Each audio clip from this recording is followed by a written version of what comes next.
നമസ്കാരം. ആലപ്പി അഷ്റഫ് കണ്ടതും കേട്ടതും എന്ന എൻ്റെ ചാനലിലേക്ക് ഏവർക്കും സ്വാഗതം. വലിയ വാദപ്രതിവാദത്തെക്കാൾ എപ്പോഴും നല്ലതാണ് ചെറിയൊരു വിട്ടുവീഴ്ച. ഒന്ന് ചിരിച്ചാൽ തീരുന്ന പിണക്കങ്ങളുണ്ട്, ഒന്ന് ക്ഷമിച്ചാൽ തീരുന്ന തർക്കങ്ങളുമുണ്ട്, ഒരു വാക്കിൽ ഒഴിവാക്കാവുന്ന സങ്കടങ്ങളുമുണ്ട്. വാശി കൊണ്ട് ആരും എവിടെയും വിജയിക്കുന്നില്ല. ഓരോ മനസ്സിനെയും വേദനിപ്പിക്കുക മാത്രമാണ് ചെയ്യുന്നത്. സംവിധായകൻ പ്രിയദർശനും ലിസിയും തമ്മിലുള്ള പിണക്കങ്ങൾ പൂർണ്ണമായി മാറിയോ, അതോ കടമ്പകൾ ഇനിയും ഏറെയുണ്ടോ? അതിനെക്കുറിച്ചൊക്കെ ആകട്ടെ ഈ എപ്പിസോഡ്.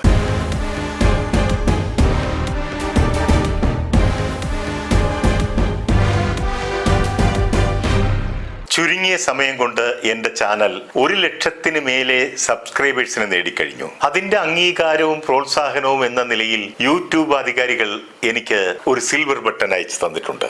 ഇതിന്റെ അവകാശികൾ എന്നെ സ്നേഹിക്കുന്ന, എന്നെ കേൾക്കുന്ന നിങ്ങൾ പ്രേക്ഷകരാണ്. നിങ്ങൾ ഓരോരുത്തരോടും എൻ്റെ സ്നേഹവും കടപ്പാടും അറിയിക്കട്ടെ. ഇനിയും മുന്നോട്ടുള്ള യാത്രയിൽ എന്നോടൊപ്പം നിങ്ങളും ഉണ്ടാകുമല്ലോ.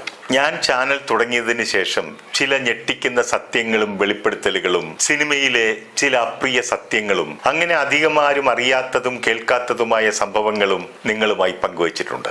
ഞാൻ സ്വന്തമായി മെനഞ്ഞെടുത്ത് റീച്ച് കൂട്ടാൻ പറഞ്ഞിട്ടുള്ളതല്ല ഇതൊന്നും. ഞാൻ ചില കാര്യങ്ങളൊക്കെ പറയുമ്പോൾ ഇത് സത്യമാണോ എന്ന് ചിലരെങ്കിലും സംശയം പ്രകടിപ്പിച്ചിട്ടുണ്ട്. ഞാൻ ആരുടെയെങ്കിലും കുടുംബവുമായി ബന്ധപ്പെട്ട് എന്തെങ്കിലും കാര്യങ്ങൾ ആധികാരികമായി പറഞ്ഞിട്ടുണ്ടെങ്കിൽ അത് അവരുമായി ചർച്ച ചെയ്തതിന് ശേഷം മാത്രമാണ്. കീർത്തി സുരേഷ് ഒരു അന്യമതസ്ഥനെ വിവാഹം കഴിക്കുമെന്നുള്ള വാർത്ത അവരുടെ വിവാഹത്തിന് കുറെ മാസങ്ങൾക്ക് മുൻപ് തന്നെ ഞാൻ വെളിപ്പെടുത്തിയിരുന്നു. ഏറ്റവും ആദ്യമായി ഈ വിവരം എന്റെ ചാനലിലൂടെയാണ് പുറത്തുവിട്ടത്. അന്നത് പലർക്കും ഉൾക്കൊള്ളാൻ പ്രയാസമായിരുന്നു.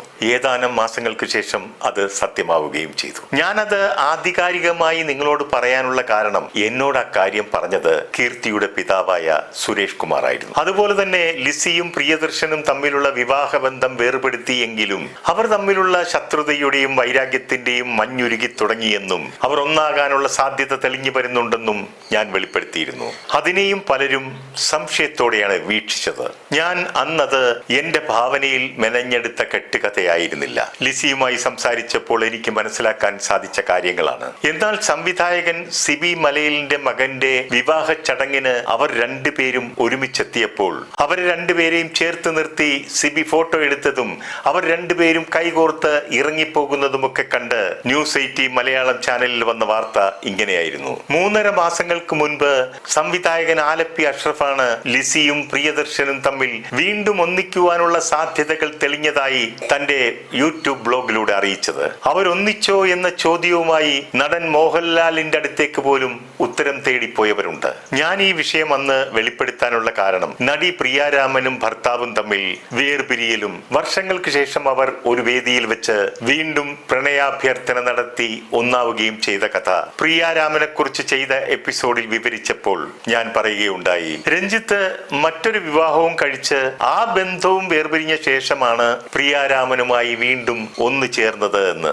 എന്നാൽ പ്രിയനും ലിസിയും വിവാഹബന്ധം വേർപെടുത്തിയതിനു ശേഷം രണ്ടുപേരും വേറെ വിവാഹബന്ധത്തിലേക്ക് കടന്നില്ല. തന്നെയുമല്ല, കുട്ടികളുടെ കാര്യത്തിൽ രണ്ടുപേരും ചേർന്നാണ് തീരുമാനങ്ങൾ എടുക്കുന്നതും നടപ്പാക്കുന്നതും. പ്രിയനൊരു അമ്മായിയപ്പനും മുത്തച്ഛനും ഒക്കെ ആയപ്പോഴാണ് ഇപ്പോൾ ചിന്താഗതിക്ക് മാറ്റം സംഭവിക്കുകയും ലിസിയോട് വീണ്ടും പ്രണയവും കരുതലുമൊക്കെ മുട്ടിട്ടതും. സിബി മലയിലിന്റെ മകന്റെ വിവാഹ ചടങ്ങിലേക്കായി അവർ രണ്ടുപേരും ഒരുമിച്ചാണ് ചെന്നൈയിൽ നിന്നും ഫ്ലൈറ്റിൽ കൊച്ചിയിലെത്തിയത്. അവരങ്ങനെ ഒന്നിച്ച് വിവാഹ ചടങ്ങ് നടക്കുന്ന വേദിയിലെത്തുകയും പ്രിയനും ലിസിയും അവിടെ വെച്ച് പരസ്പരം നാണത്തോടെ നോക്കി ചിരിക്കുകയും കൈപിടിച്ച് നടക്കുകയും നിൽക്കുകയും ഒക്കെ ചെയ്യുന്നത് കാണികൾ കൗതുകത്തോടെയാണ് നോക്കിക്കണ്ടത്. സിബി മലയിൽ രണ്ടുപേരെയും ചേർത്ത് നിർത്തി പറയുകയുണ്ടായി, ഈ ഒത്തുചേരലിന് ഇവിടെ വേദിയായതിൽ വളരെ സന്തോഷമുണ്ടെന്ന്. വിവാഹ ചടങ്ങിന് ശേഷം രണ്ടുപേരും ഒരുമിച്ച് ലിസിയുടെ അമ്മയെ കാണാൻ പോയി. കഴിഞ്ഞ 3 വർഷമായി ലിസിയുടെ അമ്മ കിടപ്പ് രോഗിയാണ്. പെരുമ്പാവൂരിലുള്ള ഒരു ക്ലിനിക്കിലാണ് അവരിപ്പോഴുള്ളത്. ആളെ തിരിച്ചറിയാനോ സംസാരിക്കാനോ കഴിയാത്ത അവസ്ഥയിലാണ് അവരിപ്പോൾ. അമ്മയുടെ എല്ലാ കാര്യങ്ങളും കഴിഞ്ഞ 3 വർഷമായി കൃത്യമായി നോക്കുന്നത് ലിസി തന്നെയാണ്. ദിവസവും ക്ലിനിക്കിൽ വിളിച്ച് വിവരങ്ങൾ വിവരങ്ങൾ അറിയുകയും അമ്മയുടെ ചെവിയിൽ അവർ ഫോൺ വെച്ചു കൊടുക്കുമ്പോൾ അമ്മ അമ്മ എന്ന് വിളിച്ച് ലിസി സംസാരിക്കും. പക്ഷെ അമ്മയ്ക്ക് ലിസിയെ പോലും തിരിച്ചറിയാൻ പറ്റാത്ത അവസ്ഥയാണെന്നാണ് ലിസി പറയുന്നത്. എല്ലാ 2 ആഴ്ച കൂടുമ്പോഴും ലിസി ചെന്നൈയിൽ നിന്നും രാവിലെ അമ്മയുടെ അരികിലെത്തും. വൈകുന്നേരം വരെ അമ്മയുടെ കാര്യങ്ങൾ നോക്കി അമ്മയോടൊപ്പം അവിടെ ഉണ്ടാകും. അത്യാധുനിക സൗകര്യങ്ങളുള്ള ക്ലിനിക്കിലാണ് അമ്മയെ കിടത്തിയിരിക്കുന്നത്. ഏറ്റവും മുന്തിയ പരിചരണമാണ് അവിടെ ഏർപ്പാട് ചെയ്തിരിക്കുന്നത്. അവിടുത്തെ പരിചരണവും സെറ്റപ്പും ഒക്കെ പ്രിയേട്ടനും വളരെ ഇഷ്ടപ്പെട്ടതായി ലിസി പറയുന്നു. വർഷങ്ങൾക്ക് ശേഷമാണ് പ്രിയൻ അമ്മയെ കാണുന്നത്. എന്നാൽ അമ്മ പ്രിയനെ തിരിച്ചറിഞ്ഞിട്ടുമില്ല. ലിസിക്ക് അമ്മയുടെ കാര്യം പറയുമ്പോൾ വലിയ സങ്കടമാണ്. ഇപ്പോൾ ലിസിയുടെ ഏറ്റവും വലിയ ദുഃഖം അമ്മയുടെ കിടപ്പാണ്. അമ്മയ്ക്ക് ഞാൻ ഒരു മകൾ മാത്രമല്ലേ ഉള്ളൂ. അത് പറയുമ്പോൾ ലിസിയുടെ കണ്ഠം ഇടറുന്നുണ്ടായിരുന്നു. അമ്മയുടെ ഇഷ്ടപ്രകാരമാണ് അന്ന് ചികിത്സ പെരുമ്പാവൂരിലാക്കിയത്. എന്റെ അമ്മയെ നോക്കേണ്ടത് എന്റെ കടമയല്ലേ ഇക്ക, അതുകൊണ്ട് കൃത്യമായി ഞാൻ അത് ചെയ്യും. അങ്ങനെ രണ്ടുപേരും ചേർന്ന് അമ്മയെ കണ്ടതിന് ശേഷം ഒരുമിച്ച് തന്നെ ചെന്നൈയിലേക്ക് മടങ്ങി. മകൾ കല്യാണിയുടെ കാര്യം പറയുകയാണെങ്കിൽ ലോക എന്ന സിനിമ മലയാളത്തിൽ മാത്രമല്ല തമിഴിലും തെലുങ്കിലുമെല്ലാം വമ്പൻ ഹിറ്റായിരുന്നല്ലോ. അതിനുശേഷം ഇപ്പോൾ 3 തമിഴ് ചിത്രങ്ങളിലാണ് കല്യാണി അഭിനയിച്ചു കൊണ്ടിരിക്കുന്നത്. നടൻ സൂര്യയുടെ പ്രൊഡക്ഷൻ കമ്പനി നിർമ്മിക്കുന്ന നായിക പ്രാധാന്യമുള്ള തമിഴ് ചിത്രത്തിലും ശിവകാർത്തികേയന്റെ നായികയായി മറ്റൊരു ചിത്രത്തിലും കാർത്തിയുടെ നായികയായി 3ാമതൊരു ചിത്രത്തിലുമാണ് അഭിനയിച്ചു കൊണ്ടിരിക്കുന്നത്. അതിന്റെയൊക്കെ തിരക്ക് കാരണം ഇപ്പോൾ മലയാളത്തിൽ പടമൊന്നും കമ്മിറ്റ് ചെയ്തിട്ടില്ലെന്നാണ് ലിസി പറയുന്നത്. ലിസിക്കും മകൾക്കും കൂടുതൽ താല്പര്യം മലയാളത്തിൽ സിനിമ ചെയ്യുന്നതിനോടാണ്. ലിസിയുടെ മകൻ ചന്തു ഇപ്പോൾ പ്രിയന്റെ കൂടെ